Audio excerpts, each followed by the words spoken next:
तो सर देखो, आप वाला तो बना रहा लोगों को, कुछ भी नहीं दे। मैं बता रहा हूँ आपको, उस लायक भी नहीं है कि उसको गाली दे। आप वाला उस लायक भी नहीं है कि वो गाली खाए। मैं अगर कह दूं कि मैं इसका लाडला हूं तो ठीक है ना, मेरे मन में भ्रम पाल लूं। कोई लाडला नहीं है। केजरीवाल किसी का लाडला, अपने गुरु का लाडला नहीं रहा, वो हमारा क्या लाडला होगा यार। गुजरात की जनता वर्ल्ड लीडर को फॉलो कर रही है, न कि किसी आम आदमी और जैसी छोटी पार्टियों को नहीं कर रही है। गुजरात में दो चीज़ें हमारे यहाँ से बड़ी फेमस है सर। एक तो यहाँ एजुकेशन हब है, और सेकेंडरी यहाँ पर हमारे यहाँ पर अगर कोई भी बीमार पड़ता है तो वो गुजरात के और ही अपना रुख करता है। जैसे पालनपुर है, डीसा है, अहमदाबाद है। नहीं, लाडला तो नहीं है, पर बीजेपी ठीक है। बीजेपी ठीक है। वो तो सब आते जाते रहेंगे, हम तो मोदी सरकार के ही है चाहने वाले। बीजेपी चाहिए हमको, तो मोदी है तो सब कुछ है। वो तो काम बोलता है, ऐसा बोलने से कुछ नहीं होता। काम दिखाओ तो ऑटोमेटिकली आप लाडले ही बन जाओगे। ये सब है ना मोदी जी की देन है, बीजेपी की देन है कि कोई भी लेडीज कहीं पे भी अकेली भी जाती है तो उसको कुछ भी किसी भी चीज़ का डर नहीं रहता है। मोदी, बीजेपी। जी सर, क्या नाम है आपका? मेरा नाम त्रिभुवन व्यास है। कहाँ के रहने वाले हैं? राजस्थान से हूँ राजस्थान से हैं। जी। तो आप अभी आ ही रहे थे, आते आते भाजपा। तो सर देखो, आप वाला तो बना रहा लोगों को, कुछ भी नहीं दे। मैं बता रहा हूँ आपको, उस लायक भी नहीं है कि उसको गाली दे। आप वाला उस लायक भी नहीं है कि वो गाली खाए। लेकिन मैं यहाँ पर 35 साल से आ रहा हूँ। इस रिवर के नीचे मैंने जो गंदगी देखी है, लेकिन मोदी जी के आने के बाद जो परिवर्तन हुआ है, कोई नहीं कर सकता। ये केवल मोदी ही कर सकता है।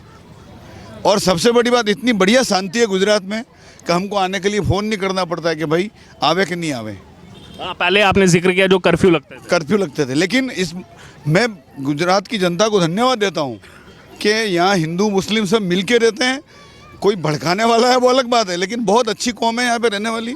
मैं बरसों से आ रहा हूँ इलाज कराने, और ये लोग अच्छे हैं। और वास्तव में मोदी राज के बाद शायद ये लोग भी खुश होंगे सभी, क्योंकि इनके धंधे पानी चल रहे हैं, बंद नहीं हुए हैं। तो मेरा तो यही कहना है कि अभी क्या 2024 में भी मोदी आना चाहिए। अच्छा, आपने कहा कि वो गाली निकालने लायक भी नहीं है, लेकिन केजरीवाल का एक स्टेटमेंट आया आज। केजरीवाल कह रहे हैं कि मैं जनता का लाडला हूं और बीजेपी को इस बात से तकलीफ हो रही है। नहीं, ऐसा कुछ भी नहीं है। मैं अगर कह दूं कि मैं इसका लाडला हूं तो ठीक है ना, मेरे मन में भ्रम पाल लूं। कोई लाडला नहीं है। केजरीवाल किसी का लाडला, अपने गुरु का लाडला नहीं रहा, वो हमारा क्या लाडला होगा यार, जिसने अपने गुरु को धोखा दे दिया। अन्ना हजारे जैसे आदमी को आंदोलन बंद करने पड़ गए। उसके बाद अन्ना हजारे जो बड़े बड़े आंदोलन करता था, अरविंद केजरीवाल के धोखे के बाद आंदोलन बंद कर दी उस आदमी ने। और कुमार विश्वास जैसे बुद्धिमान आदमी को भी इसने धोखा दे दिया। तो केजरीवाल भरोसे लायक नहीं है। और दिल्ली में हमारे कहीं मिलने वाले कहते हैं अभी 2.5 लाख के बिल आए उनके, वो जो 300 रुपये यूनिट माफ़ किया था ना, वो अब वसूल कर रहा है। इसलिए केजरीवाल भरोसे लायक नहीं है। बहुत से लोगों का ये भी कहना है अगले साल राजस्थान में चुनाव है, तो केजरीवाल का गुजरात में तो कुछ नहीं होगा, 5 साल बाद आए हैं, राजस्थान की तैयारी शुरू कर दो अभी से। केजरीवाल एक ही काम कर सकता है, वो जगह बना रहा है और वो उन वोटर को काट रहा है जो कांग्रेस माइंडेड है। भारतीय जनता पार्टी के वोटर को कभी नहीं काट सकता वो, क्योंकि वो फिक्स वोटर है सर। भारतीय जनता पार्टी का कैडर बेस वोटर है, उसको कभी भी वो कितनी भी कोशिश कर ले नहीं काट सकता। इसलिए राजस्थान में तो सवाल ही नहीं है साहब। राजस्थान तो केवल भाजपा और कांग्रेस लड़ेंगे। और आएगा कौन?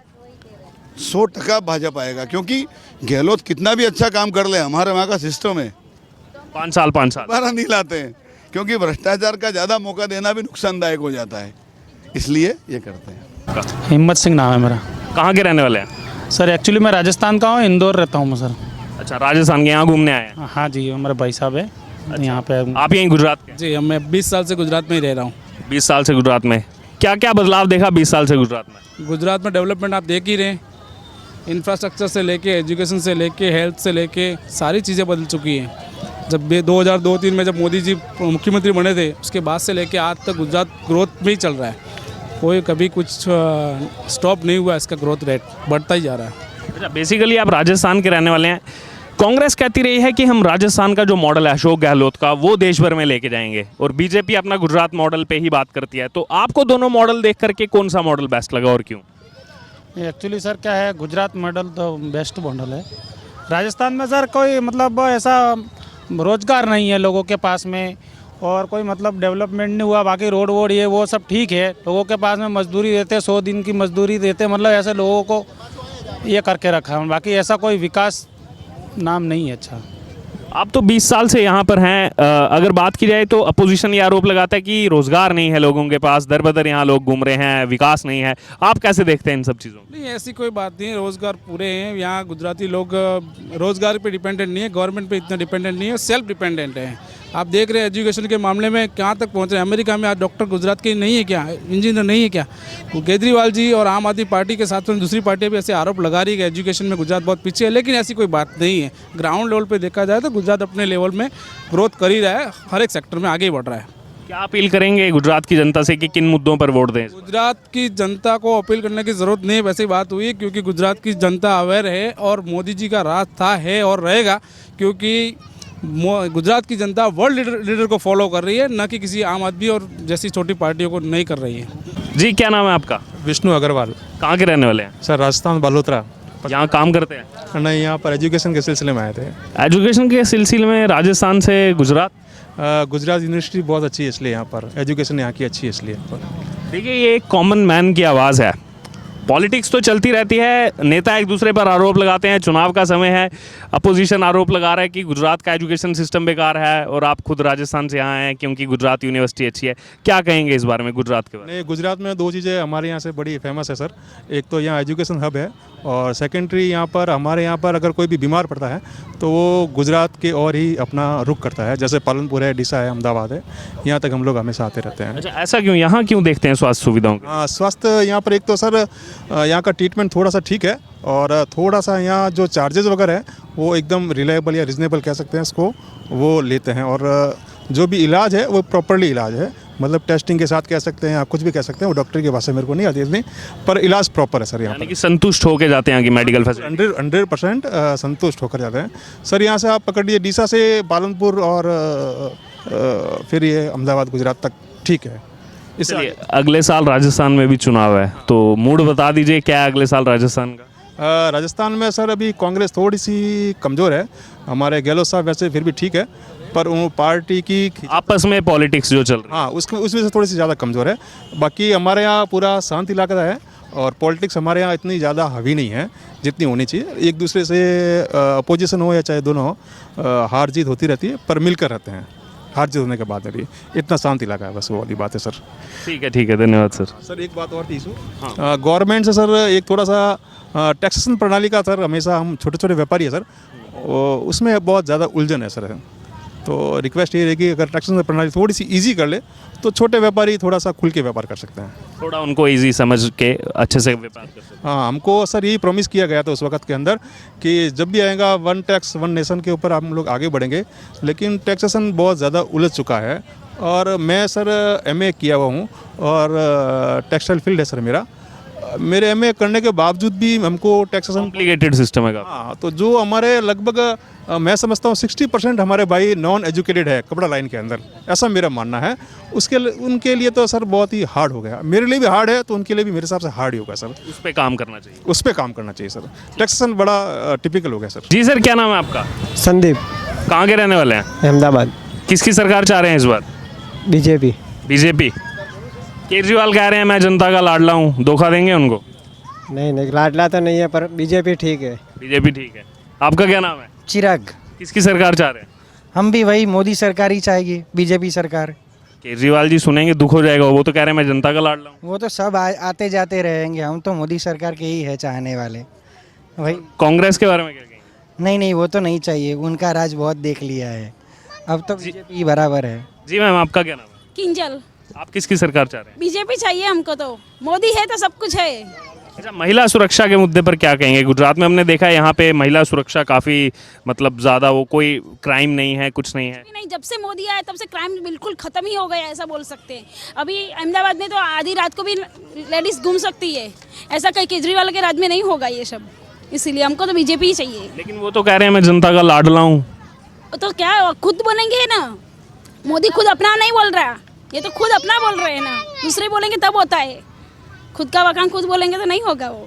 जी सर, क्या कह रहे हैं आप? वो तो काम बोलता है, ऐसा बोलने से कुछ नहीं होता। काम दिखाओ तो ऑटोमेटिकली आप लाडले ही बन जाओगे, काम करके दिखाओ तो ऑटोमेटिकली ऐसे बोलने की ज़रूरत ही नहीं है कि मैं जनता का लाडला हूँ, ऑटोमेटिकली आप लाडले बन जाओगे। जी, आपका क्या नाम है? उर्वी प्रजापति। आप किसकी सरकार चाह रहे हैं? ऑफ कोर्स बीजेपी सरकार, मोदी सरकार। अच्छा, महिला सुरक्षा का हमने गुजरात में मॉडल देखा, कोई क्राइम नहीं है, कभी भी आप 12 बजे, रात के 2 बजे, 4 बजे फ्रीली घूम सकते हो, तो क्या कहेंगे इस मुद्दे पर आप?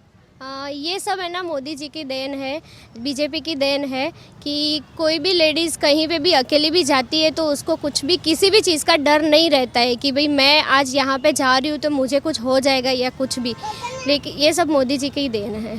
अच्छा, जो महिलाएं आपको सुन रही हैं उनको क्या अपील करेंगी गुजरात की महिलाओं को कि इस बार किन मुद्दों पर वोट दें इलेक्शन में?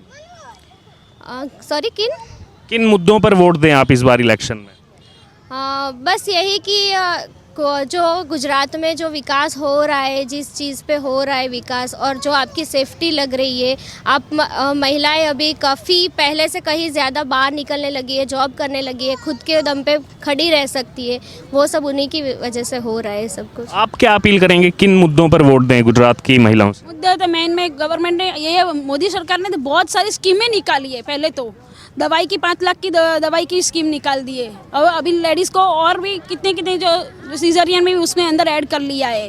अभी तो ऐसे जो सगर्भा बहनें हैं उनके लिए, जिसके छोटे बच्चे हैं उनके लिए बहुत सारी, लड़कियों के लिए जो बेटी अभी पैदा होती है उनके लिए 1 लाख की स्कीम निकाली है, 1,10,000 की। ऐसी तो बहुत सारी स्कीमें निकाली है गवर्नमेंट ने, जो और कोई सरकार निकाल ही नहीं पाएगा ये सब। ठीक है जी, आपका क्या नाम है? हार्दिका पंचाल। आप क्या चाह रहे हैं, किसकी सरकार है इस बार? मोदी, बीजेपी। अच्छा, महिला सुरक्षा के मुद्दे को आप कैसे देखते हैं गुजरात में? महिला सुरक्षा के लिए सर ऐसा बोलना चाहूँगी कि 181 वाला जो स्कीम निकाला है मोदी ने, कि कभी भी आप महिला जब भी प्रॉब्लम्स में होते हैं तो आप कॉल कर सकते हो बेफिक्र, और वहाँ पे आ जाते हैं। जैसे कि 108 चल रहा है वैसे ही सेम 181 चल रहा है, तो वो बहुत ही अच्छा है जो उन्होंने करा हुआ है। अच्छा, और गुजरात की जो महिलाएं आपको सुन रही हैं उनको क्या अपील करेंगे कि इस बार इलेक्शन में किन मुद्दों पर वोट दें आप? इलेक्शन में बेसिकली तो क्या है सर कि अपना सब देख रहे हैं, महिला का विकास हो रहा है, सब सर्विस भी दे रहे हैं और सब जॉब्स भी मिल रहे हैं, अच्छे से जॉब्स है। गुजरात में बहुत सारे जॉब्स है, नए नए गिफ्ट सिटी में आ रहे हैं सब कुछ, तो उन मुद्दों के लिए आप बीजेपी को ही वोट देना चाहिए। जी सर, क्या नाम है आपका? निकुंज। कहाँ के रहने वाले? अहमदाबाद का। किसकी सरकार चाह रहे हैं इस बार? कोई भी सरकार आए, क्या करती है, कुछ तो करती ही नहीं है। फिर भी एक इंट्यूशन ये सरकार आनी चाहिए। अभी आम आदमी पार्टी आनी चाहिए। क्यों लग रहा है आपको आम आदमी पार्टी को आना चाहिए? क्योंकि गवर्नमेंट जॉब्स है और जो नया इंफ्रास्ट्रक्चर है वो बना सकती है, यानी वो गरीब और मीडियम क्लास के लोगों के लिए अच्छी। जैसे कौन सा मॉडल आपने देखा उसको देख के लग रहा है कि आनी चाहिए आम आदमी पार्टी सरकार? जैसे आम आदमी पार्टी सरकार ने दिल्ली में बिजली फ्री की है, फिर मोहल्ला क्लिनिक है। जी सर, क्या नाम है आपका? सादिक नायानी। कहाँ के रहने वाले हैं? भावनगर से आ रहा हूँ सर। सादिक जी भावनगर से आए हैं, किसकी सरकार चाह रहे हैं इस बार? सरकार तो देखो क्या हो रहा है सर, वो तो कुछ बोल नहीं पाते हम उसमें। अच्छा, भावनगर में अभी देश का पहला CNG टर्मिनल प्लांट का जो है शिलान्यास किया गया, कैसे देख रहे हैं उसको? सर अभी तो सिलायंस हुआ है, जब चालू होए कुछ काम चालू हो तो पता चले। ऐसे तो बहुत सिलायंस हुए हैं इंडिया के अंदर, कब क्या पता क्या हो रहा है। मोटेरा गांव में तो सोलर विलेज बन गया, वो शिलान्यास हुआ था, अब चालू भी हो गया सोलर विलेज देश का पहला। वहाँ हुआ, अभी भावनगर में तो कुछ प्रोसेस आगे नहीं चली, अभी देखो क्या हो रहा है सर। अभी तो कुछ हफ्ते हुए, लेकिन क्या चाह रहे हैं, किसकी सरकार बननी चाहिए? सरकार का देखो जो काम करे उसकी सरकार बननी चाहिए, अभी तो कुछ नहीं बोल पाओ।